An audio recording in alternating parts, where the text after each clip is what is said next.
Helo na, sut ydych chi? A chroeso nôl i gyfres codi gweithdy Pedair Cainc.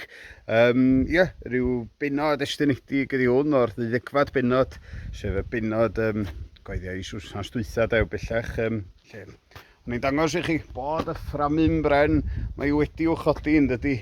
A benderfynes i, sy'n gwneud rhyw benod fach egluro mwy am natur y ffram bren. A rhai o'r uniadau hwan, mae bob dim yn ei le, mae'n haws esbonio pethau rhywsut, ydy. Chwa hyd yn hyn, dwi wedi bod yn adeiladu bob dim yn dod wastad ar ei chefn. Felly oedd hi'n bosib yn anodd cael rhyw ddelwedd yn eich penna o sut fydda bob dim yn edrych unwaith y daith at ei gilydd. Ond mae'n hyfryd ar un o bryd, mae yna gwmwl dros y men, tydi'r slab ddim yn teimlo fatha padall ffrio. Mae slabio concrit yma yn dal i gres yn yr eithirol rhyw chydig wsnosa nôl, cyn yr heatwave diweddara yma felly. Oedd hi ar y slab, oedd y tymeredd rhyw 7 gradd, 8 gradd ar 20 ar y slabyn ei hun. Mi oedd yn cyrraedd tua 45. Felly, nes i benderfynu peidio trafferthu dod yma ddoe felly, enwedig ar ôl i mi fod yn sesiwn fawr. So wedi bod yn deimlad byr a nifyr chwsy cwrw'r penwsnos allan yn bydda. Ond ta waith o fyny, dewch i mi droi'r camera rownd o'n i chi gael gweld bob dim. Dyma ni, felly mae bob dim wan dydi wedi i'w chodi ac yn ei le mae'r sgaffold. Dyna chi, mae'r sgaffold wedi i'w godi i fyny i'r awyr a byddai'n dechrau prawma wan codi raftars a'i hoelio draw i grib y to fan acw felly. Dyna di uchdar terfynol yr adeilad, heblaw am ryw capping metal fydd yr hydag ar ei ben felly mwyn selio'r to. Ond fel y gwelwch chi, mae popeth wedi'w gwblhau. Dwi'n hynod hapus efo sy'n ma bob peth yn edrych rhain i gyfadda. Yn rho cynta i'n fframio pren fel hyn. Mae wedi bod yn brofiad, mae wedi bod yn... bob dydd wedi bod yn rhywbeth o wers. A dipyn o drialu a newid ffordd o wneud pethau a dysgu wrth fynd efo ymlaen. Ond dyma ni, mae'r fframyn bren wedi i'w chodi o'r diwadd. Ac erbyn hyn, wrth gwrs, mae bob peth wedi i'w pigio. A ddi ddifyr iawn cyrraedd bora yma. A sylwi gymaint oedd amball i beth wedi symud dros y penwsnos. Wrth gwrs, mae'r eithafion newidiadau tymheredd wedi bod yn dydy lle. Mae'r tymheredd wedi amrywio rhwng yn y nos rhwng rhyw 15 gradd yma, holl ffordd fyny i tua 35 gradd. A wedyn mi oedd rhai o'r uniadau yma wedi dechrau agor rhyw fymryn. Ond beth sy'n wych iawn am y system o begiad eirw yma, wedyn nes i bore yma waldio'r pegia yma rhyw fymryn ymhellach i fewn eto, a mae hynny wedyn wedi tynhau yr uniadau i gyd unwaith eto a chau y bylchau i gyd. Fyddai'n taro nhw, fyddai angen taro nhw mae'n siŵr yn achlysurol dros y misoedd nesa. Nes i'r pren sychu'n lawn felly. Ond mae'r system yma o'r pegiad eirw, mae'n system byr anhygol a dweud y gwir. Fel dwi wedi sôn droion ar y blaen, weithio da ni'n meddwl a meddwl a meddwl dydan am ffyrdd i wella rhyw broses, ond byr amal mae'r atebion tu ôl i ni yn llyfrau hanes ag ati. I mi gael egluro, hynny ydych chi'n neud wrth begiad eirw, mae'r twll yn y mortis wedi offsetio o'i gymharu efo'r twll sydd yn y tenon. Mae'r tenon sef y dafod yn arwain lawr o'r pren yma fewn i grombil y postyn yma. A wedyn wrth taro y peg i fewn, mae pob dim wedyn yn cael ei dynhau. Neu egluro chi fech mwy i chi, mae yna beg yma'n hyn. A dyma di peg ddeirw. Mae rhyw droedfedd o hyd, a fel da chi'n gweld mae'n mwynhau tua'r pen. Mae rhyw 20mm tu ei chanol, a mae rhyw 8-9mm tua'r pen y fanna. A dwi wedi gwneud rhyw ferslun bach cyflym i chi. Dyna chi, felly dychmygwch o'n mae hwn ydy'r postyn a hwn ydy'r tenon gyfan.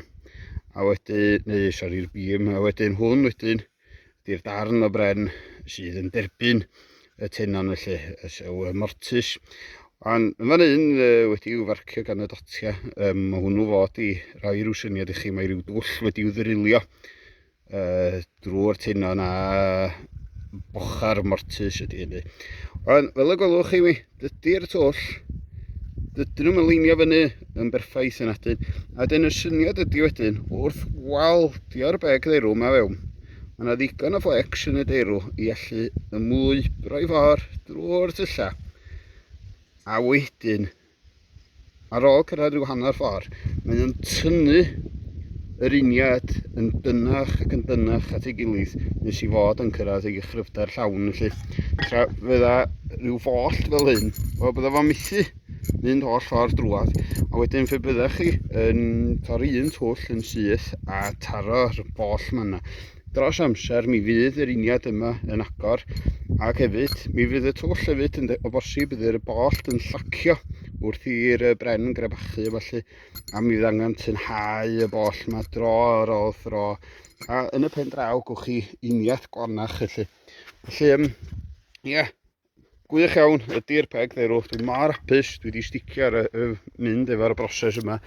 Diolch i'r gymylliant yng nghyfaill i mi, Sean Dorkins, felly'r Saer o Lyn.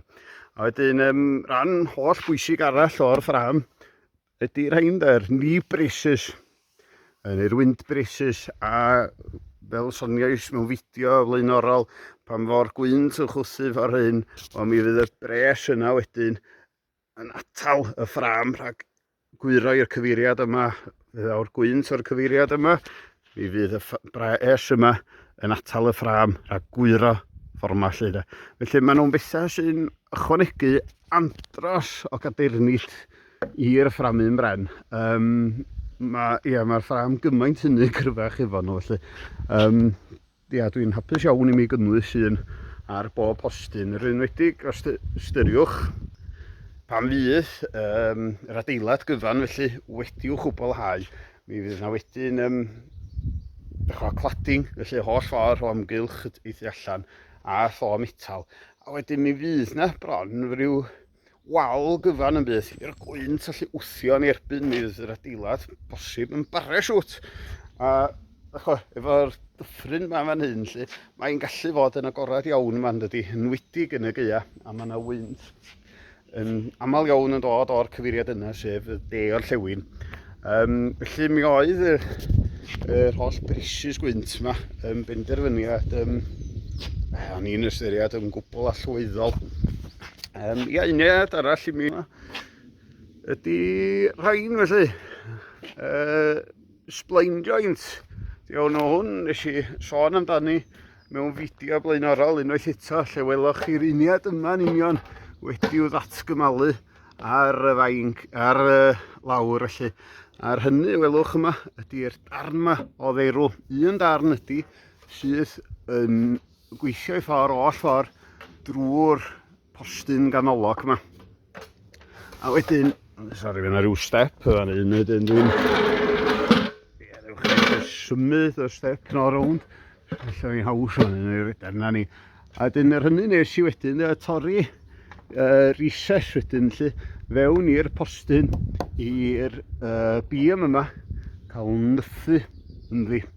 A mae'r darn yma dderw wedyn yn ymestyn rhyw hanner ffordd fyny i ganol y bîm lle, a pigiad derw unwaith eto i dynhau'r uniad.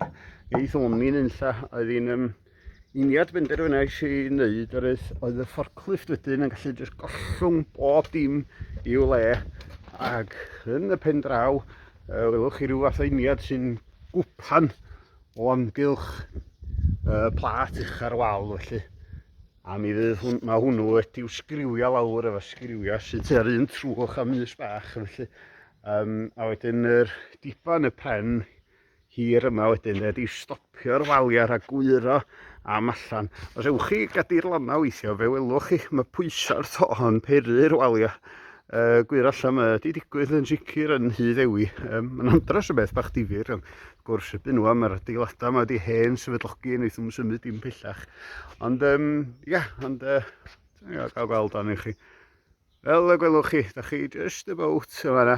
yn gallu gweld y twll lle mae'r darn yma bren felly yn eistedd ynddi. A wrth gwrs y twll yna wedyn sy'n cynnal pwysa y darn hir yma o bren. Tra'r hynny mae'r darn o dderw wedyn yn y canol ydy derbyn y tensiwn sy'n rhedeg o un wal i'r wal bella. Ia, mae'n uniad o'ch glyfar, mae'n uniad sy'n dueddol o gael ei ddefnyddio lot yn yr adeiladau post and beam felly draw yn yr Amerig, yn uniad poblogaidd iawn yn fan'na. A wedyn, fyny yn uchal fyny yr awyr wedyn, fe welwch i mi roi bresys wedyn ar y pyst i gwrdd a chrib y to.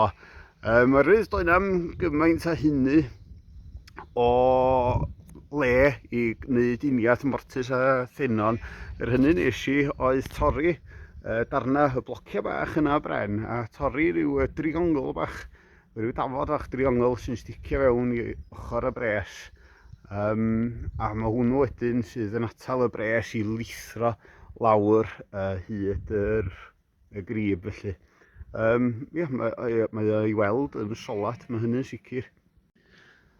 Felly, gwelwch chi fyna dipyn o waith arferol de, wedi'r misoedd o dorri ni gada rhwng trion ni a telehandler i ni godi'r cyfan mewn 6 awr a hanner. Oedd wrth ddefnyddio'r telehandler yr hynny oedden ni'n neud, felly oedd ni eisoes wedi bolltio pren isa yma i'r wal bloc, felly yr hynny ni wedyn yn neud oedd gosod y pyst yn y mortis yn barod, a ni'n gallu cario rheina yn unigol yn hynna'n felly.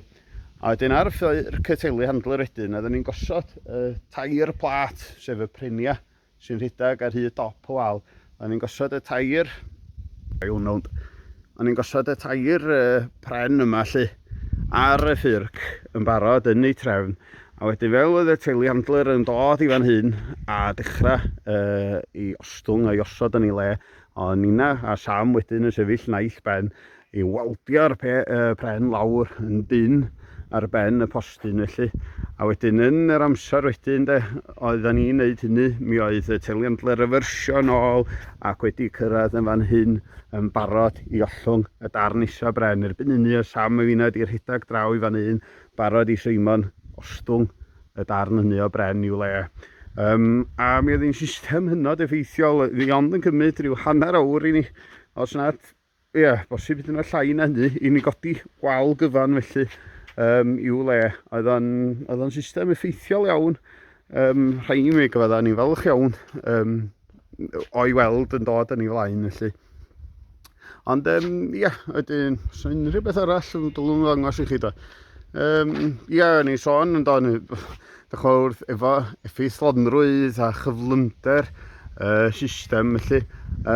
Mor bwysig oedd hi i farcio nodi yr holl ddarna yma. Roedd dyna'n y pen draw oedd yn caniatáu i ni lwytho y dair plat ucha ar ffyrch y telehandler.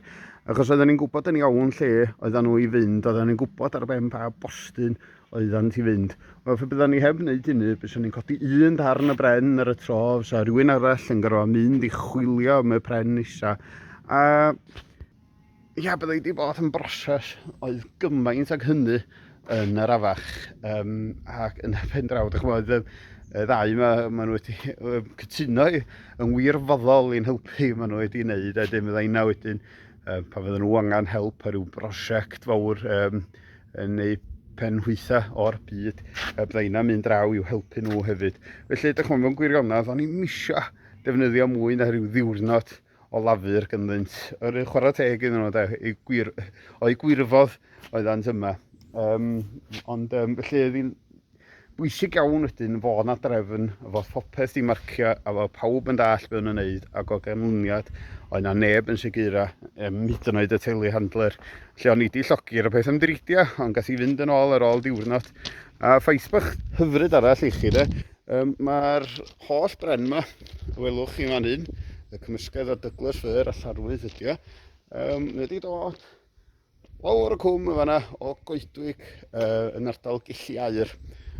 Hwna tua 8-9 milltir o fan hyn. Fe ath o fanna wedyn draw i'r Felin Goed, sydd tua 7 milltir o fan hyn, ac o'r Felin Goed yn syth i fan hyn. Mae 3 miles, os oes na fath beth y bod, y gweithdy yma felly yn anhygol o fychan yn dydi, o fyr yn dydi. Felly, ie, rhyw 10 milltir ar ei bella mae'r pren yma wedi teithio. A dwi yn teimlo mae hynna'n beth pwysig iawn. Ystyried yr holl herio wan efo cynnysu'r byd eang sydd yn destun dylai fo'n sgwrsio'n ddyddiol amdano ar hyn o bryd. A wedi rhoi lawer mwy o sylw nag ydyn ni dros y blynyddoedd, ond mae cadw pethau yn leol yn holl bwysig, holl egwyddor Pedair Cainc. Pan fyddai'n neud drwy ddodrefn deirw a falle fyddai byth yn prynu deirw o America neu deirw o Wlad Pwyl neu Ffrainc a falle fyddai wastad yn defnyddio deirw sy'n gynhenid yma i Gymru neu i'r Ffinia, yr ardal Gorora felly de. A ie, mi'n gweld mae o cynlluniau, wel, mae gwyddor y cynlluniau yw camol yn dydyn efo plannu mwy o goetir, cael annog ffermwyr felly blannu mwy o goetir. Ond illa un o'r pethau ni'n sylwi arno de, mae prenia cynhenid, prenia calad, dail llydan, maen nhw'n gyfeirio tuag ato. Wel, di na ddim yn cynnwys y pren yma felly na di. A'r gwir ydy, fel y welwch chi, dwi angen y pren yma i allu codi mewn weithdy, sy'n methu fforddio hwn, fe byddai'n dderwn am sôn. Felly, illa bod angen ail ystyried elfennau o'r polisi a'r egwyddorion hynny, felly, mwy sicrhau bod modd codi adeiladau, pren, pinwydd a falle, Douglas Fir, a bod yr adeiladau yna felly'n defnyddio pren sydd wedi'w tyfu yma yng Nghymru felly. Ia, dwi'n mynd ymlaen o'n i sôn am wleidyddiaeth a felly neu trio osgoi gwneud hynny. Mae'n ormod o bethau yn y byd yn gwylltio rhywun ar hyn o bryd yn does o Brexit i Boris Johnson a falle, ond ia, neu osgoi yna, gwch chi ddigon o sianeli eraill ar y we yn trafod y pethau yna. Ond ia, dyna ni am y tro. Diolch o galon i chi am wylio hwn. Mae wedi bod yn benod reit hir, ond ia, gobeithio fod o rhywfaint o... Wel, diolch yn reidrwy'n gorfod yn addysg i chi lle ydych chi'n gwybod yr holl bethau yma eisoes yn barod. Ond ia, mae jyst yn brofiad braf i fi efo cyfynnu hanes y gweithlu yma. A rhannu fy mhrofiadau a marn yn syniadau efo chi.